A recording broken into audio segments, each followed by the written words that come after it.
আমরা কিভাবে যাচাই করলে আমাদের ভোটটা সঠিক জায়গাটাতে পড়বে? এই নির্বাচনে আমরা কাকে চয়েস করব, কাকে ভোট দিব, সেই বিষয়ে প্রতি আমাদেরকে একটা খুব সুদীর একটা চিন্তা করতে হবে এবং জানতে হবে নির্বাচন দলগুলি সম্বন্ধে এবং কোন দল কি ধরনের ইশতেহার দিয়েছে, তারা কি ধরনের নিয়মকানুন নির্বাচনে বিজয়ী হলে সরকার গঠন করলে এই দেশ পরিচালনা কি নিয়মে পরিচালনা করবে, সেদিকটা আমাদের বিবেচনা করে আমরা যেটা দেখব দেশ এবং জাতির জন্য যেটা কল্যাণকর, সেই দলকেই আমরা নির্বাচিত করার চেষ্টা করব।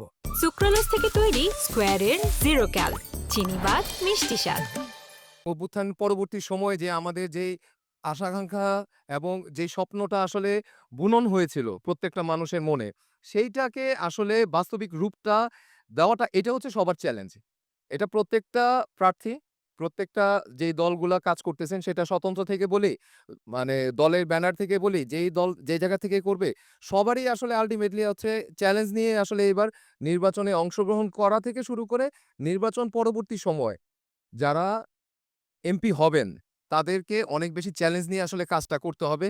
কারণ ৫ই আগস্ট পরবর্তী সময়ে মানুষের যে মেন্টালিটি সেটা অনেক বেশি পরিবর্তন হইছে, সেটা প্রত্যেকটা সেক্টরে। আমরা ব্যবসায়ীরা থেকে শুরু করে জনগণ সবাই খুব ভাবে চাচ্ছি, যেটা অনেকেই কোয়েশ্চেন করে, অনেকের ভিতরে এখনো দ্বিধা আছে যে আসলেই কি ১২ তারিখ ইলেকশন কি হবে কি হবে না? তবে আমি যেটা নাকি আশা করব অবশ্যই ১২ তারিখে আমাদের নির্বাচন হতেই হবে এবং সেই নির্বাচনটা আমরা সাধারণ জনগণ যাদেরকে দিয়ে আমাদের দেশ সামনের দিকে এগিয়ে যাবে আমরা তাদেরকেই নির্বাচিত করে আনবো।